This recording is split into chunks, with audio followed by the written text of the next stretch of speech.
السلام علیکم، welcome to our channel مطالعہ پاکستان سبق نمبر 3 جماعت نہم۔ اس چیپٹر کے ایم سی کیوز اور شارٹ کوسچنز ہم اس ویڈیو میں کریں گے۔ تو سبق نمبر 3 جو ہے جغرافیہ پاکستان، سرزمین پاکستان، اس کی مشق میں جو سب سے پہلے کثیر انتخابی جوابات دیے گئے ان میں سے صحیح جواب کا انتخاب کرنا ہے۔ تو پہلا والا جو ہے پاکستان کا کل رقبہ کتنا ہے، تو اس کے جواب میں الف والا لکھیں گے 7,96,096 مربع کلومیٹر۔ دوسرا والا جو ہے اسلام آباد کہاں واقع ہے، تو یہ جیم والا جو آنسر ہے خطہ پوٹوہار۔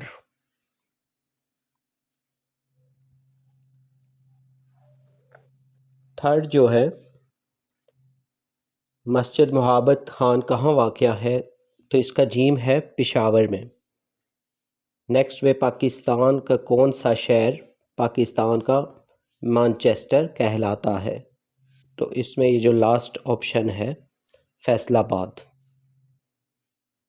5 والا ہے ڈیورنڈ لائن کہاں واقع ہے، تو اس کی بھی جو لاسٹ آپشن ہے افغانستان اور پاکستان کے درمیان۔ 6 والا جو ہے چین اور پاکستان کے درمیان حالیہ اقتصادی منصوبے کو کیا کہتے ہیں، تو اس کی جو لاسٹ آپشن ہے CPEC۔ جو 7واں ہے ملتان کی وجہ شہرت کیا ہے، تو اس کی بھی جو لاسٹ آپشن ہے صوفیاء کرام۔ میٹروپولس کا مطلب کیا ہے، اس کی بھی جو لاسٹ آپشن ہے شہر۔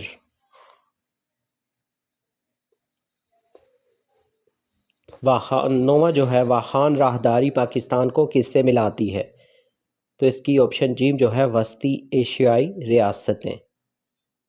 10واں جو ہے پاکستان کی سرحد بھارت سے ملتی ہے، تو اس کا جو جیم آپشن ہے مشرق۔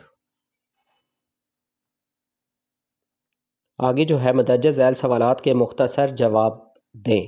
تو پہلا ہے پاکستان کا جغرافیائی محل وقوع بیان کریں، تو اس کے جواب میں لکھیں گے پاکستان جنوبی ایشیا میں واقع ہے۔ خط کے مطابق پاکستان 24 سے 37 درجے عرض بلد شمالی اور 61 سے 77 درجے طول بلد شمالی کے درمیان پھیلا ہوا ہے۔ اس کا کل رقبہ 7,96,096 مربع کلومیٹر ہے۔ پاکستان کی سرحدیں 6 ممالک سے ملتی ہیں، مشرق میں بھارت اور کشمیر سے، شمال میں چین اور تاجکستان سے، مغرب میں افغانستان اور ایران سے، جبکہ جنوب میں بحیرہ عرب واقع ہے۔ دوسرا جو کوشچن ہے اسلام آباد کی وہ کون سی خصوصیات ہیں جو اسے پاکستان کے دیگر شہروں سے ممتاز کرتی ہیں، اس کے جواب میں لکھیں گے اسلام آباد پاکستان کا وفاقی دارالحکومت ہے، یہ جدید ترین اور منصوبہ بند دارالحکومتوں میں سے ایک ہے۔ اسلام آباد اپنی سرسبز و شاداب جگہوں کے لیے جانا جاتا ہے پاکستان، جن میں مارگلا ہلز، شکر پڑیاں اور نیشنل پارک شامل ہیں۔ یہاں کئی مشہور مقامات ہیں جن میں فیصل مسجد بھی شامل ہے، جو جدید اسلامی فن تعمیر کی شاندار مثال ہے۔ تیسرا جو کوشچن ہے زمین بند ممالک سے کیا مراد ہے، چند مثالیں دیں، اس کے جواب میں لکھیں گے زمین بند ملک ایسے ملک کو کہتے ہیں جو مکمل طور پر خشکی سے گھرا ہوا ہو، یعنی جس کے چاروں طرف خشکی ہو اور جس کی سمندر یا ساحلی پٹی تک رسائی نہ ہو۔ ایسے ممالک میں افغانستان اور بھوٹان شامل ہیں، یہ اس کی ایگزامپلز ہوں گی۔ چوتھا جو کوشچن ہے بحیرہ عرب کے محل وقوع کی وضاحت کریں، اس کے جواب میں لکھیں گے اس کے مغرب میں افریقہ اور جزیرۃ العرب، شمال میں ایران اور پاکستان، مشرق میں ہندوستان اور جنوب میں بحیرہ ہند سے جڑا ہوا ہے۔ شمال میں خلیج عمان سمندر کو آبنائے فارس کے ذریعے خلیج فارس سے ملاتا ہے۔ کوشچن 5 کی طرف موو کرتے ہیں۔ 5th کوشچن میں ہے بحیرہ عرب میں پائے جانے والے قدرتی وسائل کون سے ہیں، تو اس کے جواب میں لکھیں گے بحیرہ عرب میں بہت سے ممالک کے لیے قیمتی اثاثہ ہے، یہ گرم پانی کا سمندر ہے اور بحری تجارتی راستہ ہے اور تیل اور گیس کی فراہمی کا اہم ذریعہ ہے۔ اس کے علاوہ سمندری غذا حاصل کرنے کا اہم ذریعہ ہے۔ کوسچن 6 کی طرف موو کرتے ہیں۔ جناح ٹرمینل کراچی کی بین الاقوامی ہوائی اڈے کے طور پر اہمیت بیان کریں۔ اس کے جواب میں لکھیں گے جناح انٹرنیشنل ایئرپورٹ سالانہ 12 ملین سے زائد مسافروں کو سنبھالنے کی صلاحیت رکھتا ہے۔